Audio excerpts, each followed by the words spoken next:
So our next presentation is going to be by Colonel Desmond Bailey, and I have asked Bob Babcock to introduce him, and we are asking Bob to keep it down to 2 minutes if possible. So Bob, take it away. I tell you what, the lack of respect from my fellow veterans is appalling to me, but I'm used to it. A minute and 45 seconds. Des Bailey is a guy that I met when he came back from Iraq in March, April 2004. I've stayed in touch with him over the years.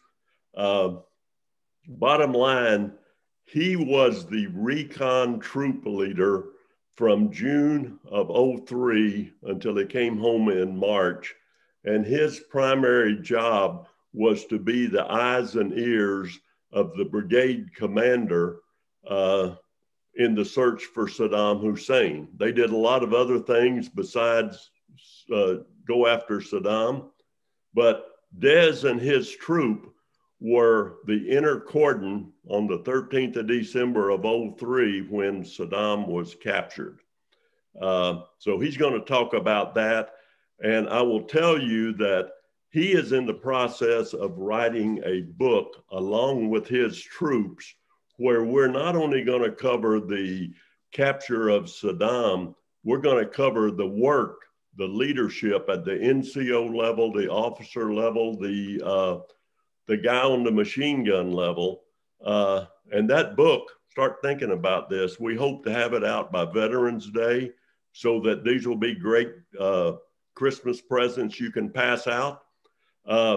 But last Sunday, Des and I talked to Don Campbell, retired 3-star general who was the brigade commander when Des took command. So I asked Don, I said, why did you take a common grunt infantryman like Des and put him into such a prestigious cavalry leadership job? And Don very simply said, the best athlete. And Des came back, he commanded a Charlie company, 1st to the 22nd later, so he got his infantry time. He also commanded 2nd of the 8th Infantry, 1st on Utah Beach on D-Day. So Des, take it away and tell them about it. That was longer than 2 minutes, wasn't it? That's all right. So, hey, listen, I'm honored to be here. I'm thankful that you guys, wanted to entertain this, and I'm glad Bob put the book pitch in there. But just to elaborate, I've spent all the time since 2003 to now. There's 3 names associated with the Saddam capture that they'll let you talk to, and that's me, Lieutenant Colonel retired Russell, and Colonel retired Hickey, who was the brigade commander when we caught him. And I went to a reunion with my troop in Nashville in November, and I had just been entertaining the book, and I talked to him about it, and I said, well, I'd like to do a book. And over a couple of beers, we discussed how we were going to do that. And I said, well, I want it to be about you guys, not about me. Everybody's heard my pitch. I want my gunner to be able to talk about exactly what he thought that night and all the other things that we did. So it is, what do we have, Bob? It's like 40 guys, maybe.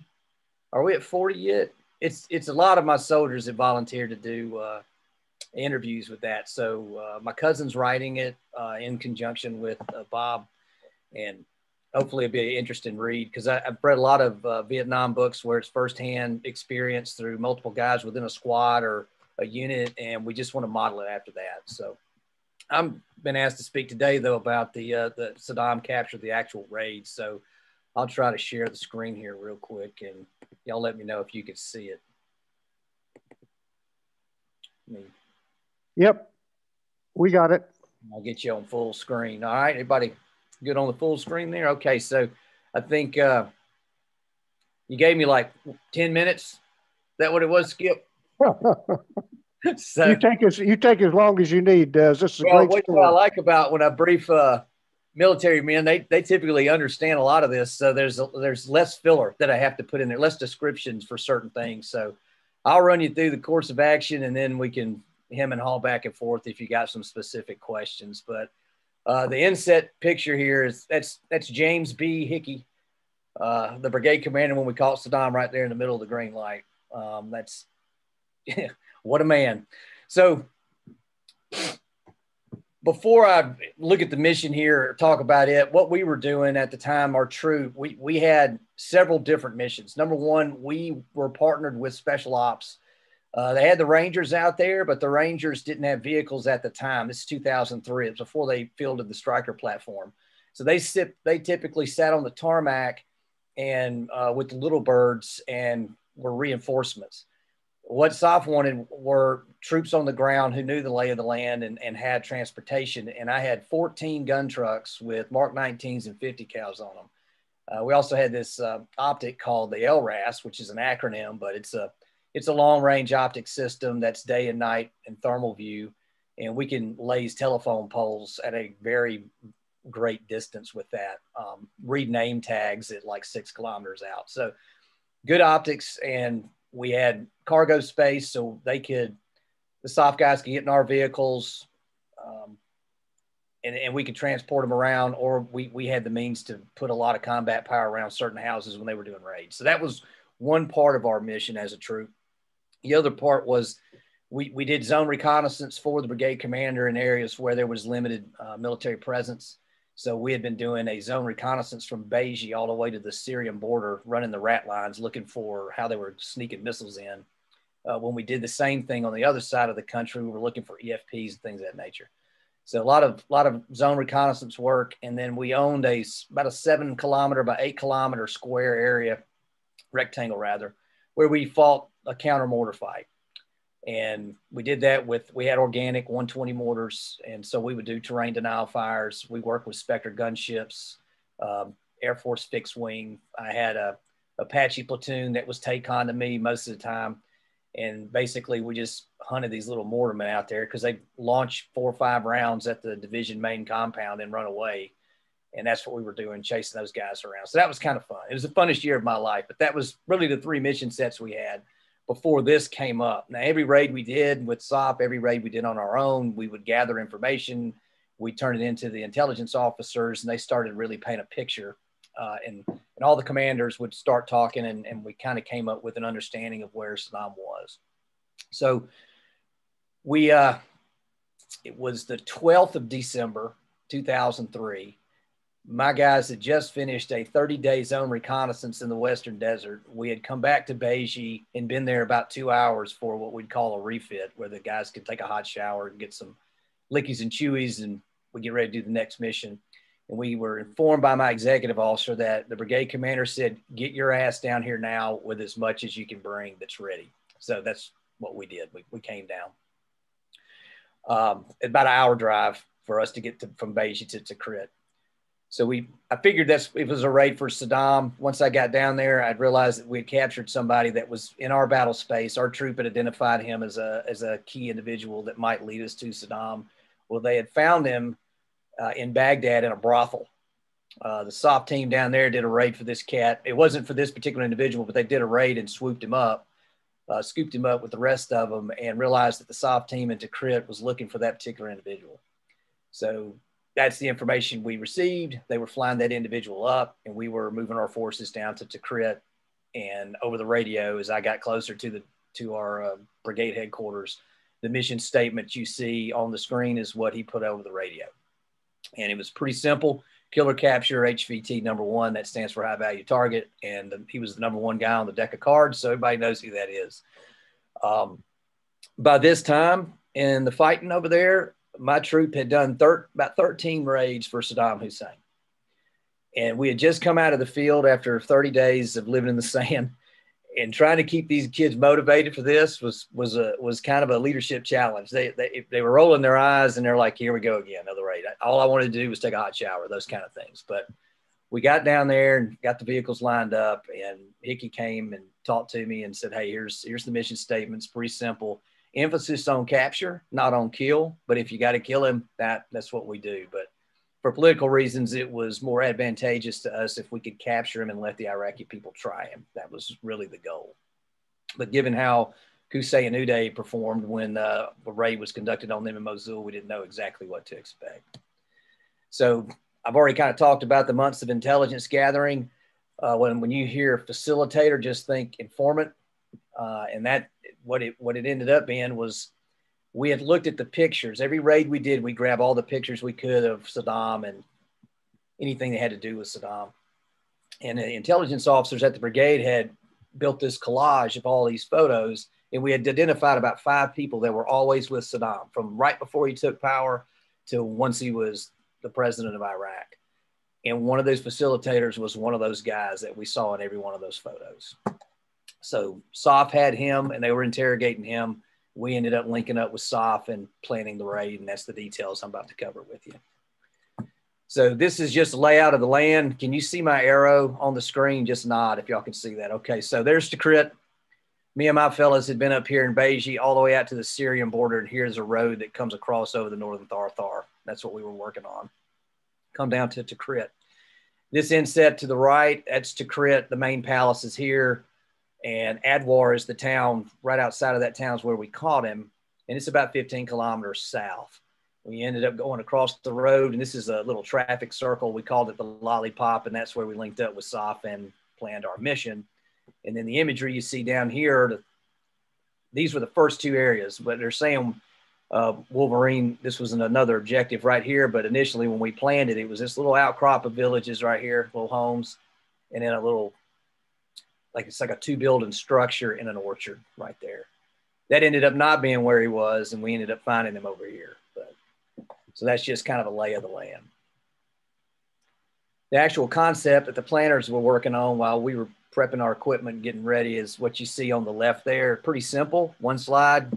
And we had done so many of these raids with the SOF guys, it was pretty much routine.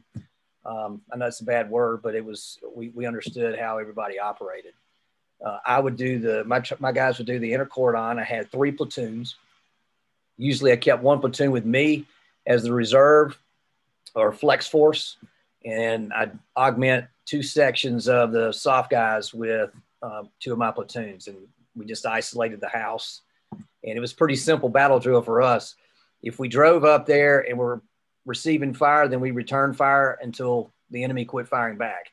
If we did the cordon and SOF went in and started shooting, the only guidance they had for us is please don't shoot in the house where we are. Just wait till we get out of there and then you can level it for us. So that was basically all we would do for my true guys.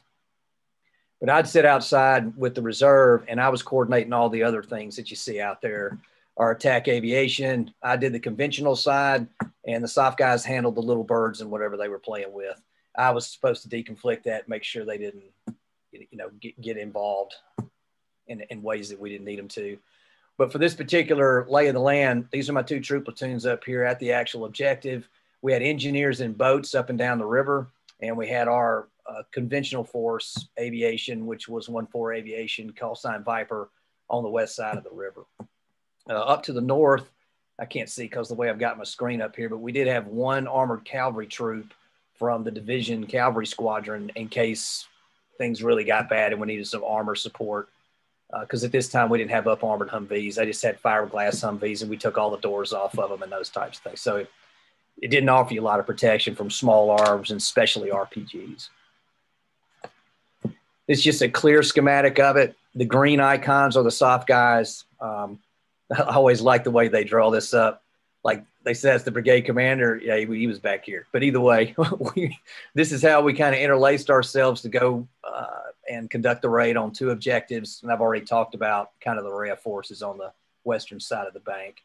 442 artillery actually was responsible for Adwar, and they were within the town with a bunch of traffic control points set up, ready to execute traffic blocks and things of that nature as soon as we executed the raid.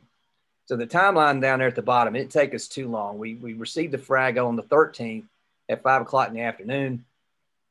And by 8 o'clock, we were conducting actions on the objective. And it took us about 30 minutes roughly to execute. So what happened? The first objective was isolated and they captured 1 individual there, which was the cook of Saddam Hussein. They didn't think Tetsu would be there, but Tetsu indeed was there. And then one platoon of SOF, one platoon of my guys, and then me following in trail, went down this little path. And this is the objective that we thought we would have where Saddam was going to be. So I had that platoon that was moving with SOF was starting to negotiate this terrain so that they could effectively cordon or isolate the objective. But we realized that there was no roof on that and it was abandoned. So we had the informant in the SOF vehicle up here. So he keeps pointing down the road so they go. So at this point, my platoon that I was with, we transitioned from being a reserve to main effort. And we moved with SOF up to this particular area. As we get to this intersection, the SOF commander says, hey, he's pointing at this house. So I think this is where it is. So I have a section that comes out here and isolates. Another section maintains a blocking point here. And I'm positioned right there with another vehicle. And so we've got the objective isolated, and SOF dismounts here in the wood line and starts closing in on the objective. All right. So let's get to here. So this is just a bird's eye view essentially of that particular area. So the SOF guys dismounted here and they're moving through clearing these huts. They went through one time, a complete sweep, and the commander called me and said, hey, look, it's another dry hole, meaning we didn't find him. And I just simply said to him, well, I mean, we've got like the best informant you could possibly have. And I mean, all the indicators that we've been receiving says that he's in this area, in the Tikrit area. So maybe check one more time, maybe look again. And he said, well, we were going to do that. And they came back over the radio and said, hey, possible contact. And I could hear people yelling in the background. And then maybe 30 seconds go by and the SOF man gets back on the radio, calls me up and says, hey, jackpot, jackpot, jackpot. I need you to clear me a landing zone. So they captured him right here. And the landing zone these are like sunflowers, just dried sunflowers. So we're out here doing donuts. You can kind of see where we ran over it just to make a little landing pad for the little bird to come in there and land. The small helicopters, it didn't take anything, but we just kind of rode around there and knocked it down. And I said, hey, you can bring them out. And we went back to our blocking point up here, and they brought him out of the fence, a little hole in the fence right here, two big old burly Delta guys. And Saddam was resisting, but it was useless. And they put him in the bird and took off. And so when that was finished, all the SOF guys ran to their vehicles and left. And as they pulled past me up at this intersection over here, the commander on the ground says, hey, smile for the cameras. You guys take care. And that was it. And my commander then shows up, and we'll go through some of the things that he found. That's when we got to play on the objective a little bit right after it happened. My concern, though, at this time is, I can go back to the terrain. This is high ground. All this is, and I'm talking like cliffs of Dover. It's not something you can really run a Humvee up. This is low ground where they've got all the orchards, and then I've got a river to my back, major city down here to the south, and just cliffs to my east and north. So my concern was everyone around here knows that Saddam's been living there. There's no way they didn't know that. And what's about to happen with, I had 8 vehicles now on 4 on this objective and 4 on this objective. That's all I brought with me. And I was just waiting for the RPG attack, some Fedayeen fighting back, but unfortunately it never happened. So what was he living in? This was the house that he's living in. It's just a 1-room mud hut. It's got a lean-to over here. This is where his meals were prepared. And you'll see kind of this, it's a prayer mat right there outside the hole. And that's the hole he would hide in. I see you with the camera. You videotaping it, sir? Mr. Vincent. Okay. So crazy enough, many times 442 had come in here and just done a search of the area and couldn't find him. Well, we know why. I'll show you why here in a second. It's pretty ingenious. He's basically hiding under this concrete porch. I'm going to flip for a second here, so bear with me. This is the concrete pad that says concrete porch right here. It's basically a septic tank underground.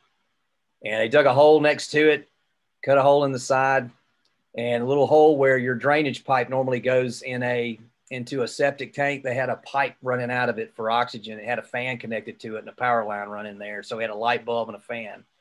And he would just jump into this hole and lay down. And they'd put this styrofoam cover right here on top of it, cover it with dirt, and lay the prayer mat over it. because we were so concerned about offending folks. We wouldn't mess around with the prayer mats. And the informant's the one that pointed that out after some motivation. That's me about 3 days afterwards. Excuse me.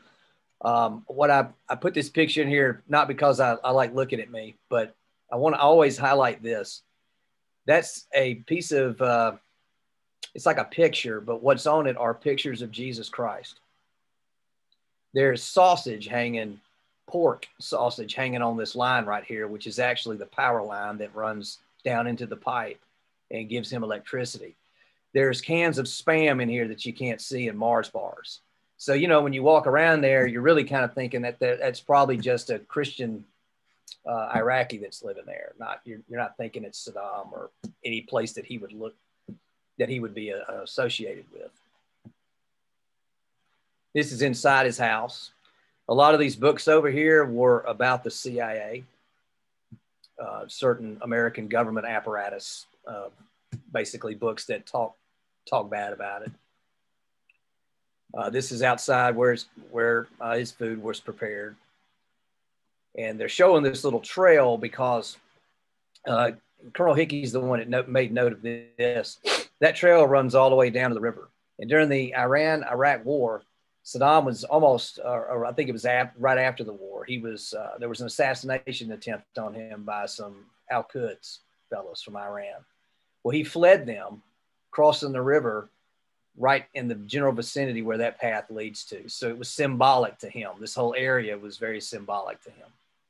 And but that path runs right out there. And this is where the informant initially was taken, the SOF team, after they cleared all the houses. And when they came back and told me dry hole, that's what he was doing. He was leading them through the woods down to the river.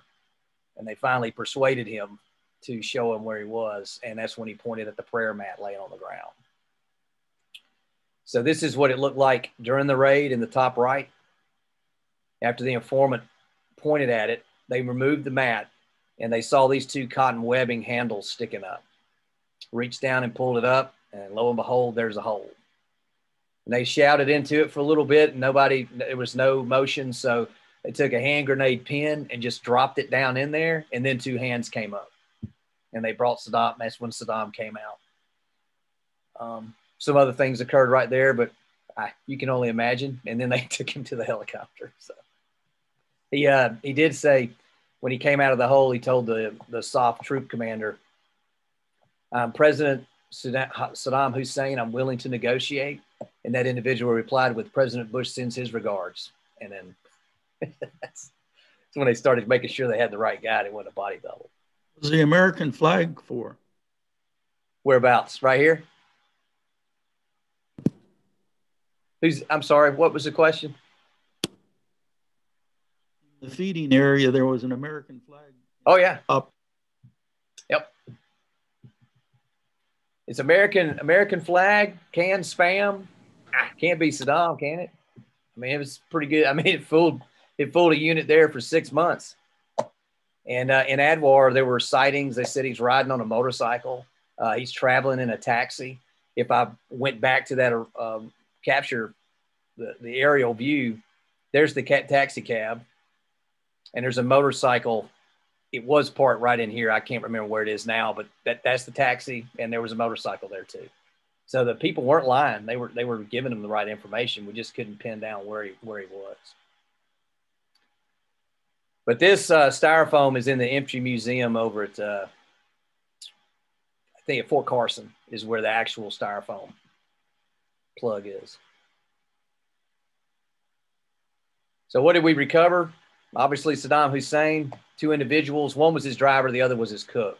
My guys caught the driver. He was running off the objective that we caught Saddam on as soon as we pulled up. So they ran and caught him. And then to the SOF team, the one that actually extracted Saddam Hussein. $750,000. It's the first time I've ever seen that much money. There it is. Well, I always kid Colonel Hickey because he says, hey, have you ever seen $1 million? And I was picking up some of it and rubbing it on my face. You know, we're just kind of being funny.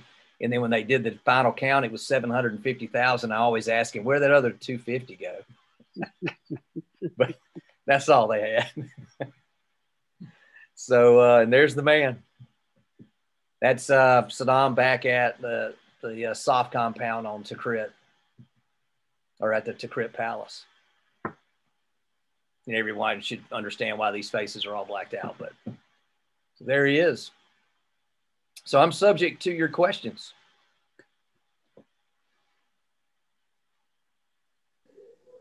Is Saddam Hussein proven to be dead? Yeah. To the best of my knowledge, yes, sir. They hung him. But do we have proof that that was actually him? There was a team that landed after he left the objective. After SOF took him out of the objective, about 4 o'clock in the morning, 2 Chinooks landed. We had to guide them in. And as daybreak came, the strangest collection of individuals walked out of that, walked out of those helicopters. Some guys in members only jackets and blue jeans with weapon systems I'd never seen before, lots of tags and stuff hanging on them. They're 3-letter agency folks. And they basically went in there and fingerprinted and took samples and did all that stuff. And their assessment was that was indeed Saddam Hussein.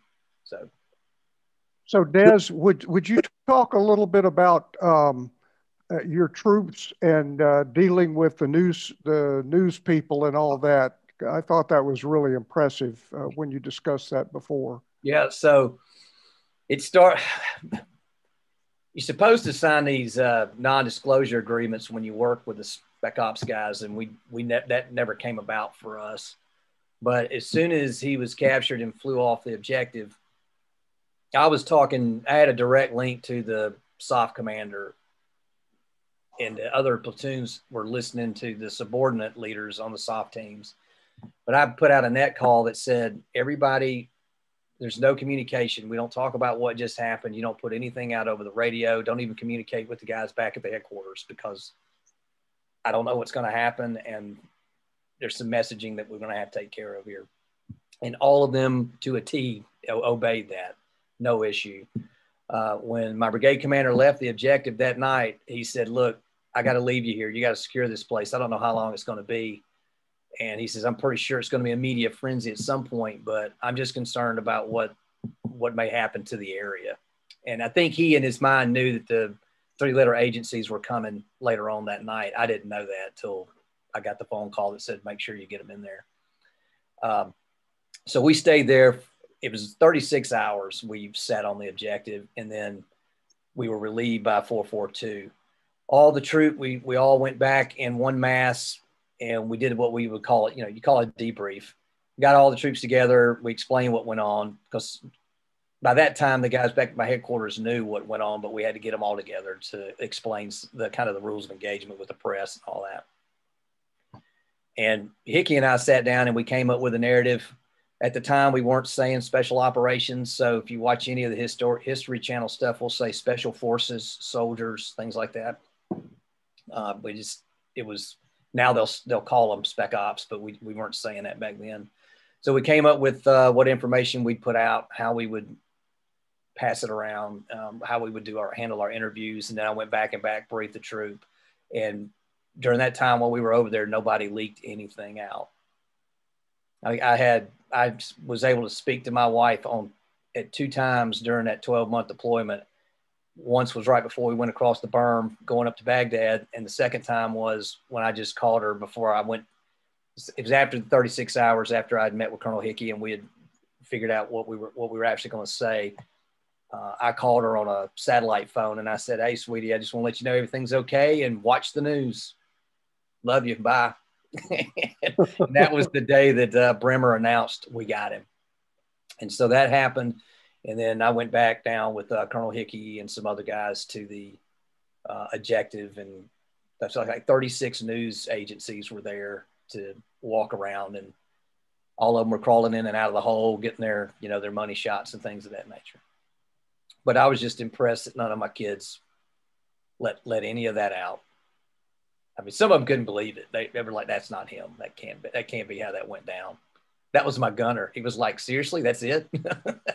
But it was. I mean, that's what happens when you run them into the ground, so to speak.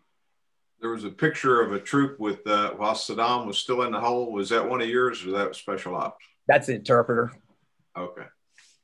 The guy with the jacket looking back up at you. Yes. So that's an interpreter who absolutely despised Saddam Hussein. Did you have any armed resistance at any of the other objectives? No.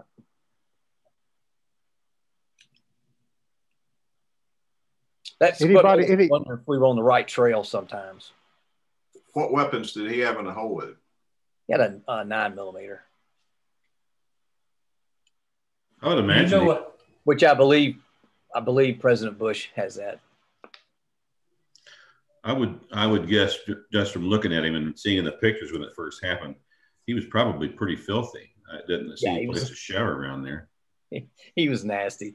I don't think that's the shirt he was captured in. That's not what he was wearing when they brought him out. He had a lighter coat on when they brought him out of the hole.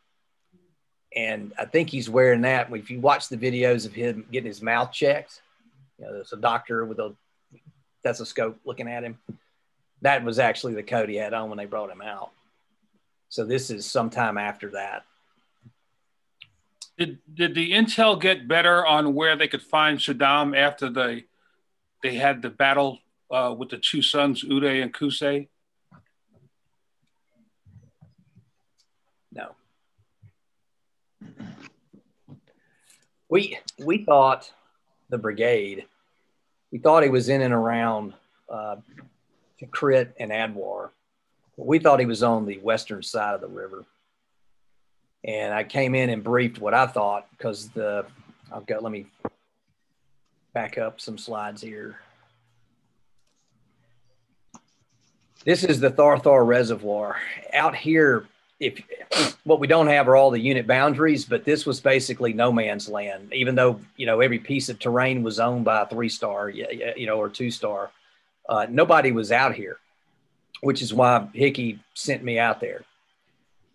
When I came back, what I thought was, if I was going to hide out there, this is where I would be, because you have access to Beji, to Tikrit, to Ramadi, Haditha, and if you really needed to get into Samara, you could sneak up in there.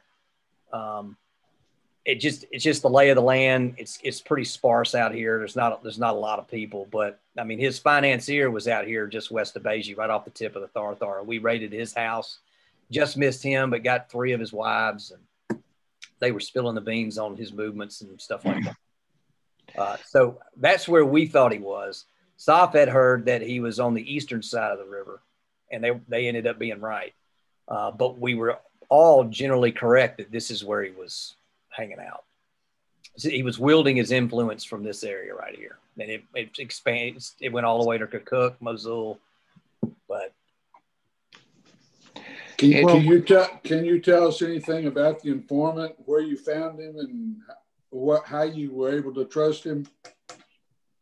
I didn't trust any of them, but Saf did. I mean, that's where they found him, was his house. I don't really have good imagery here, but his house this is the Tikrit main palace. There's one bridge here in Tikrit. The next bridge is up in Beji, and the southern bridge is down here in Adwar. So there's only 3 places for him to get across without having a boat. The informant's house was right here. Anyone of any importance either lived right down this little strip south. This is the Tikrit main palace. It's huge. They either lived right in here or right across the river staring at the palace. Their houses are oriented toward the palace. And so he lived here. It was pretty easy to figure out. It was the only BMW 7 Series in that area. And it wasn't a mud hut. It was made out of concrete, very nice, and multiple women walking around. You kind of knew something was up.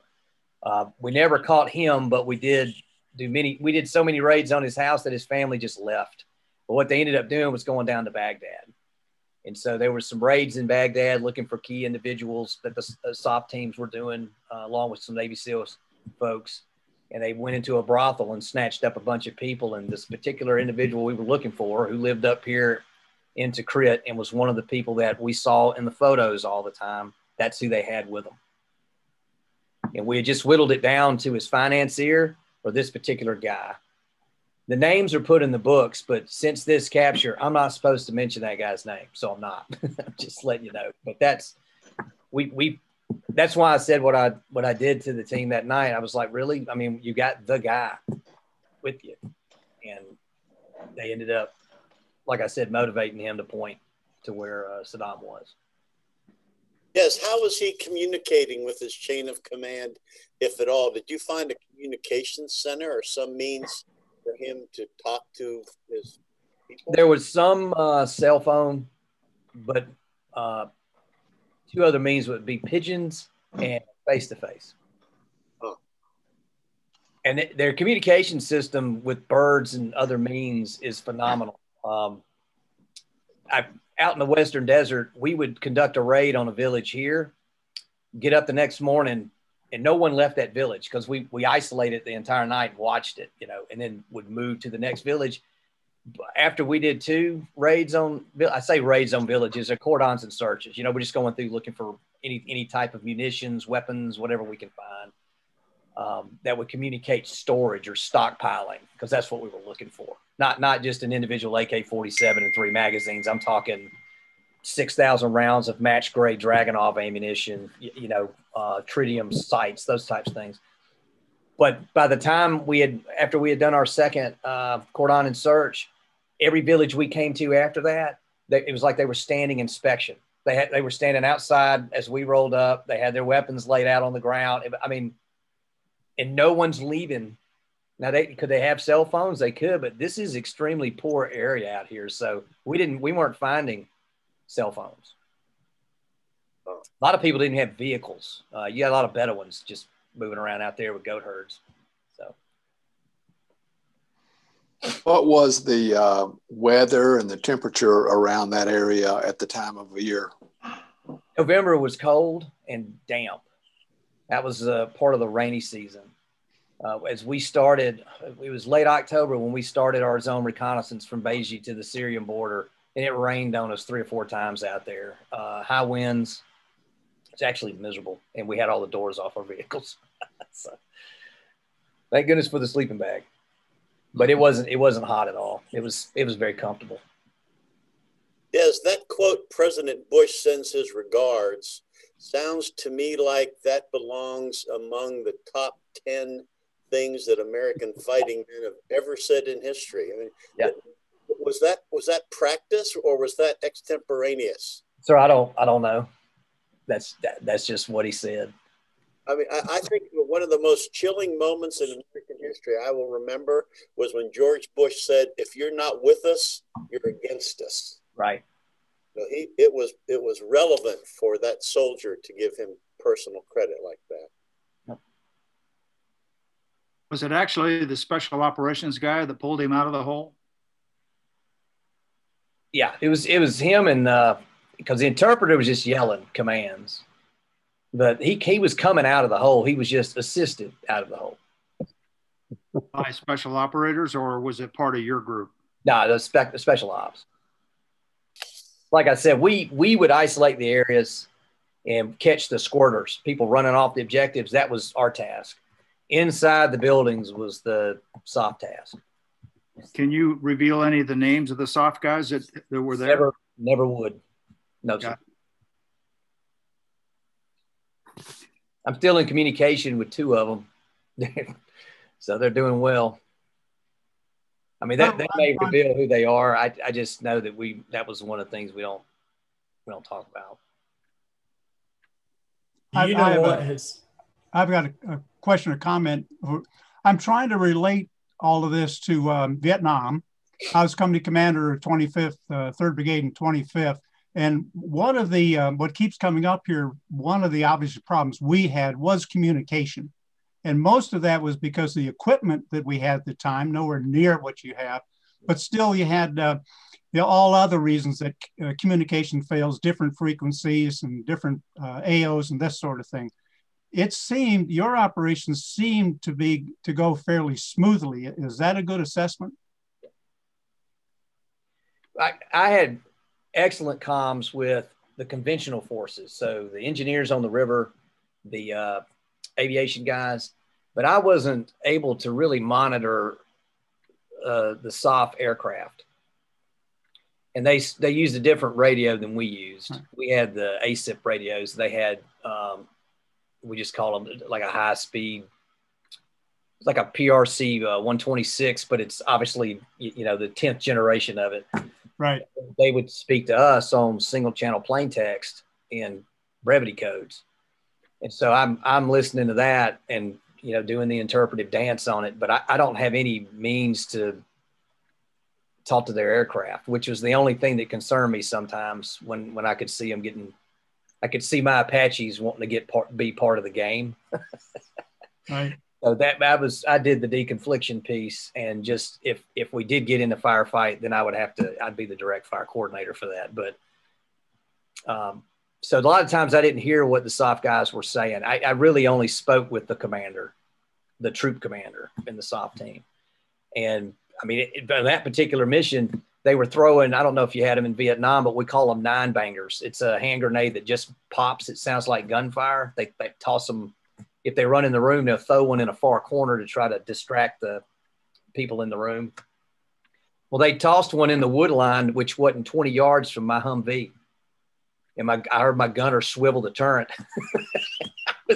So I was back on the radio with him like, hey, are y'all in contact? And he came back, no. I told him to stop doing that. They were laughing. You know, it was kind of every once in a while they do something like that with us, but they thought it was funny. I said, it's not funny when a burst of 50 cal comes out of that gun. That's when it's not funny.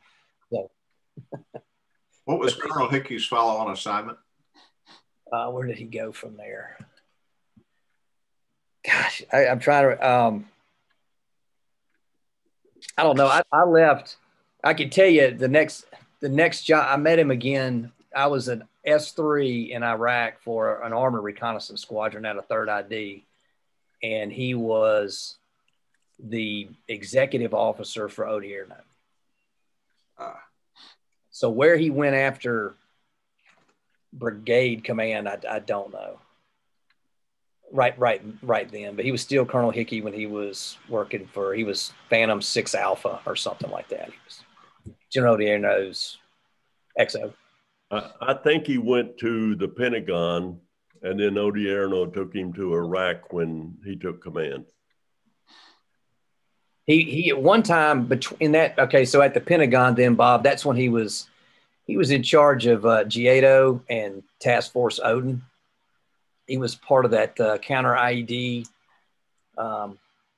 complex that we built that finally started to identify tier 1, tier 2, tier 3 IED spots on all of our routes within Iraq. That was what he was working. Basically, I know he chaired a lot of the products that were developed that was basically framed around get left of the boom. You know, how do you start targeting the bomb maker, the bomb trafficker, before they actually put the IED on the road? Well, Des, thank you very much. Yes, sir. This was an excellent presentation, and we really appreciate you. Did you get that copy of the book? That I mean, this one? You probably can't. Yeah. It's called "I'm Ready to Talk." That's it. That's it. Yeah, that is your pay for your speech today. So thank you. Hey, let me jump in one more time. Do we have to? Yeah. Okay. When you see Dez's book, it's not just the Saddam capture. It starts with getting ready during Force 21, which is the force of the future that the 4th Division was engaged in, and which Des was in an S3 function. And this thing runs from 2001 through train up, through deployment, and it goes all the way through to when they come back to Fort Hood in April of 2004. So don't think that when you see this book, it's just a Saddam capture book. It is a great leadership book at all levels. A lot of his people went up to one of his first sergeants became command sergeant major in Korea, I believe, for the whole country. And I've interviewed these guys on Zoom, and they're fascinating. I mean, one guy's running a 500+ person security company. He's really a great guy who got wounded, and a few days later went before the board for promotion and had to run 8-minute mile or whatever it was after he'd been wounded in the leg 3 days before. So he's got some studs you're going to read about. 2 Silver Stars, one ambush we were in that had 2 Silver Star recipients from that. And who he's talking about was doing squats 5 days later. He had a through and through both legs AK-47 round. Hey, Des, have you found hardcore book yet? I'm sorry? Have you found a publisher for your book? Can I do it?